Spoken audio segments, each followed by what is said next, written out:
Sir आज दंगाविरोधी पथक असेल किंवा यांच्यातर्फे कवायत घेण्यात आलेली एकंदरीत काय सांगाल?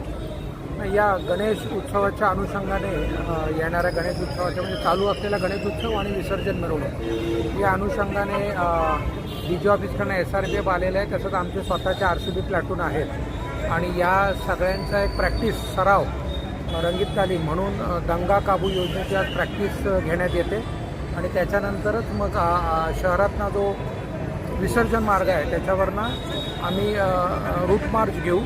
पोलिसांचा प्रिपेअर्डनेस लोकांना कळावा तसेच आमच्या लोकांना याची प्रॅक्टिस व्हावी याच्याकरता हा उपक्रम आहे. याच्यामध्ये जे अश्रूधूर आहे तो फेकणे त्याचा कसा वापर होतो, त्यानंतर आमच्याकडे जे शिल्ड लाठी ढाल जे आहे त्याचा वापर करून ही सगळी एक रंगीत तालीम कारवाई त्याची पोलिसांना प्रॅक्टिस व्हावी आणि नागरिकांनाही त्याचं कळावं या उद्देशाने ही प्रक्रिया राबवलेली आहे.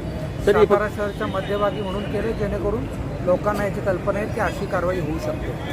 सर ही कारवाई फक्त आजची जी कवायत आहे ही फक्त साताऱ्यापुरत्या मर्यादित आहे की संपूर्ण जिल्ह्यामध्येही राबवली जाते? याच्यामध्ये आम्ही संपूर्ण जिल्ह्यामध्येच याच्या वेगवेगळ्या प्रकारच्या प्रॅक्टिसेस पोलीस स्टेशन लेवलला गेलेल्या आहेत. सातारा शहर हे जिथे आपल्याकडे मुख्य मिरवणूक आहे मग इथे ही आज करण्यात आलेली आहे. बऱ्याचशा इतर पोलीस स्टेशनने आपापल्या लेवलला या केलेल्या आहेत आणि कराड शहरचे आम्ही 4 तारखेला करणार आहोत.